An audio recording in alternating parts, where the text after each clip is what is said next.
পবিত্র কোরআনের পাখিরা কোরআন পড়ছে দেখুন। কোরআন হলো প্রত্যেকটা মানুষের জীবনের আলো। যে ব্যক্তি কোরআনকে ভালোবাসে আল্লাহ পাক তাদেরকে ভালোবাসে।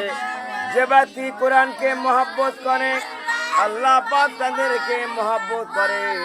কোরআন হলো প্রত্যেকটা মানুষের জীবনের আলো। আল্লাহ রাব্বুল আলামিন কোরআনের ওসিলা করে আল্লাহ পাক প্রত্যেকটা মানুষকে আল্লাহ জান্নাতে পৌঁছে দেবে। কোরআনের পাখিরা ছোট্ট ছোট্ট কোরআনের পাখিরা কোরআন পড়ছে দেখুন। সমস্ত ছেলেরা কোরআনে হাফেজ হবে।